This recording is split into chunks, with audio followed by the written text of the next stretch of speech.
എങ്ങനെയുണ്ട് through out? എനിക്കൊന്ന് review കണ്ടിട്ടില്ലായിരുന്നല്ലേ? ഇല്ല, ഞാൻ ആദ്യമായിട്ടാണ് കാണുന്നത്. ഞങ്ങൾ ഭയങ്കര ഹാപ്പിയാണ്.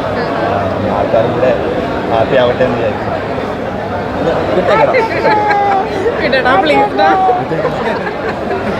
നല്ല അഭിപ്രായം പറയുന്നത്. ത്രൂ ഔട്ട് ഒരു പൊളിറ്റിക്സും പറയുന്നുണ്ട്, പക്ഷെ ഒരു ഫണ്ണി രീതിയിലാണ് പറയുന്നത്. അത് രതീഷേട്ടൻ്റെ അത് സ്ഥിരമായിട്ട് അങ്ങനെ തന്നെയാണ് ചെയ്യാറുള്ളത്. അത് തന്നെ കണ്ടിന്യൂ ചെയ്തു. പിന്നെ ഹൃദയഹാരിയായ പ്രണയം എല്ലാവർക്കും ഹൃദയഹാരിയായിട്ട് തോന്നട്ടെ.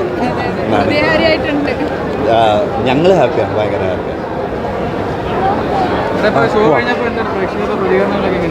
അല്ല, ഞങ്ങൾ മൊത്തം നമ്മുടെ ക്രൂ തന്നെയാണ് കൂടെ ഉണ്ടായിരുന്നത്. ഞങ്ങളെല്ലാവരും ഹാപ്പിയാണ്. കുറച്ച് സുഹൃത്തുക്കളൊക്കെ വന്നിട്ടുണ്ടായിരുന്നു. എല്ലാവരും നല്ല അഭിപ്രായമാണ് പറഞ്ഞത്. അങ്ങനെ തന്നെ ആവുമെന്ന് വിചാരിക്കുന്നു. അതെ, അത് നിങ്ങളും കൂടി കാണും. കാസർഗോഡ് ഒരുപാട് ബ്രില്യൻ്റ് ആയിട്ടുള്ള ആർട്ടിസ്റ്റുകളെ നമ്മൾ കണ്ട് അവർക്ക് ഇനി സിനിമയിൽ കുറച്ചുകൂടെ എഫക്റ്റീവായിട്ട് നിൽക്കുമെന്നൊക്കെ പ്രതീക്ഷിക്കാമല്ലേ? തീർച്ചയായിട്ടും കാസർഗോഡ് സജീവമായിട്ട് സിനിമകളൊക്കെ നടക്കുന്നുണ്ട്. അപ്പോൾ എല്ലാവരും ഇനിയും ഉണ്ടാവും. എല്ലാവരും നന്നായിട്ട് പെർഫോം ചെയ്തിട്ടുണ്ട്. എല്ലാവരും ഇനിയും ഉണ്ടാവും എന്ന് വിചാരിക്കാം. വേറെ മോഡൽ സിനിമ മേക്കിങ്ങിൽ കുറച്ച് ഡിഫറെൻ്റ് ആയിട്ടാണ് എല്ലാവരും ചെയ്യാൻ ശ്രമിക്കുന്നത്. പക്ഷേ ഒരു ഡ്രാമയും കൂടെ മിക്സ് ചെയ്തപ്പോൾ കുറച്ചും കൂടെ നല്ല ക്ലിയർ ആയിട്ട് കുറച്ച് സംഭവബഹുലമായി ഒരു ബാലയ മോഡൽ തന്നെ അത് ഭംഗിയായിട്ട് ഹാൻഡിൽ ചെയ്തു. എന്നോട് വലിയൊരു ഹിറ്റാണല്ലോ. അപ്പോൾ അതിൻ്റെ ഒരു ഭാരം ഉണ്ടോ? ടെൻഷനും കാര്യങ്ങളൊക്കെ ഉണ്ടോ? ടെൻഷൻ അങ്ങനെ ഇല്ല. നല്ലൊരു സിനിമയാണ് ചെയ്തതെന്നുള്ള ഒരു വിശ്വാസമുണ്ട്. അത് അങ്ങനെ തന്നെയാണ് ആദ്യമേ വിചാരിച്ചിട്ടുണ്ടായത്. ടെൻഷനില്ല. വളരെ സന്തോഷം പടം ഇറങ്ങിയതിൽ. അതെ, സോ ഇതൊരു സ്പിൻ ഓഫ് പടമാണല്ലോ. അപ്പോൾ ആൾക്കാർക്ക് ഒരു എക്സ്പെക്ടേഷൻസും കാര്യങ്ങളൊക്കെ കൂടുതലായി. അതെ, സോ ആ ഒരു എക്സ്പെക്ടേഷൻ മീറ്റ് ചെയ്തെന്ന് തോന്നുന്നുണ്ടോ? ഒരു പാട്ടായിട്ടുണ്ട്. എനിക്ക് ഇത്ര എക്സ്പെക്ടേഷൻ ഉണ്ടായിരുന്നില്ല. കയറി കണ്ടപ്പോഴത്തേക്കും എൻ്റെ എക്സ്പെക്ടേഷനേക്കാളും അപ്പുറമായി മൂവി. ഒത്തിരി സന്തോഷം. എൻ്റെ പെർഫോമൻസും അതെ, ഞാൻ ചെയ്ത ക്യാരക്ടറും അതെ. ഇത്രയും മനോഹരമായിട്ട് എനിക്ക് സ്ക്രീനിൽ കാണാൻ പറ്റുമെന്ന് ഞാൻ വിചാരിച്ചില്ല.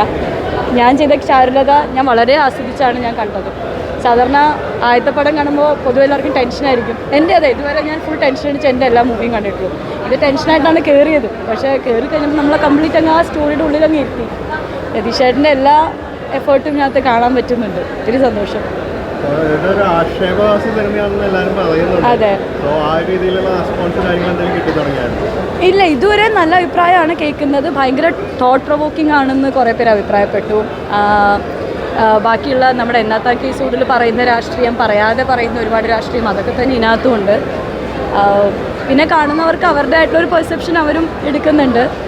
മൊത്തത്തിൽ നല്ല അഭിപ്രായം തന്നെയാണ് വരുന്നത്. സെറ്റിൽ എക്സ്പീരിയൻസ് അതിമനോഹരമായിരുന്നു. സത്യം പറഞ്ഞാൽ നമ്മൾ ഷൂട്ട് ചെയ്തത് ഇതൊക്കെയാണെന്ന് എനിക്ക് ഓർമ്മ പോലും ഇല്ല. നമ്മൾ രാവിലെ കോസ്റ്റ്യൂമിനും മേക്കപ്പിനും അവിടുത്തെ ഓരോ ക്യാരക്ടേഴ്സിനെ കണ്ടുല്ലോ. അതെല്ലാം അവിടുത്തെ ആൾക്കാർ, അവരായിട്ട് നമ്മൾ അങ്ങ് ഇരിക്കുകയാണ്. നല്ലൊരു ആഘോഷമായിരുന്നു, ഒരു കുടുംബം പോലെ തന്നെയായിരുന്നു. അതുകൊണ്ട് തന്നെ എന്താ പറയുക, ഇതൊന്ന് മൂവി കാണുമ്പോഴാണ് അയ്യോ ഇതൊക്കെ ഷൂട്ട് ചെയ്തിട്ടുണ്ടായിരുന്നില്ല, അയ്യോ ഇതൊക്കെ ആയിരുന്നല്ലോ എന്ന് ഓർക്കുന്നത് തന്നെ. അയ്യാ, വളരെ സന്തോഷം. നന്നായിട്ടുണ്ട്. വിചാരിച്ചതിലും മുകളിൽ പോയിട്ടുണ്ട്. രതീഷേൻ്റെ ഒരു മാജിക് തന്നെ കാണാൻ പറ്റി തിയേറ്ററിൽ.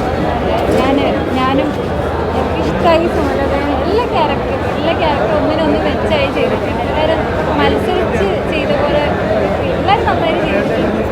നല്ല ഫീലായി. ഒരു ഹിറ്റ് പടത്തിൻ്റെ ഒരു സ്പിൻ ഓഫ് ആണല്ലോ. അപ്പോൾ പ്രേക്ഷകർക്ക് സ്വാഭാവികമായിട്ടും എക്സ്പെക്ടേഷൻ വളരെ കൂടുതലായിരുന്നു. ആ എക്സ്പെക്ടേഷൻ മീറ്റ് ചെയ്തതാണ്. ഇപ്പോൾ തിയേറ്ററിലെ ആൾക്കാരെ കൂടി ഇരുന്ന് കണ്ടപ്പോൾ എല്ലാവരും നന്നായി എൻജോയ് ചെയ്തു. ഞാനും എൻജോയ് ചെയ്ത് കണ്ടു. അപ്പം എല്ലാവർക്കും ഇഷ്ടപ്പെടും തന്നെയാണ് തോന്നുന്നത്. എല്ലാവർക്കും ഇഷ്ടപ്പെട്ടു എന്നാണ് പറഞ്ഞത്. ബാക്കി എല്ലാം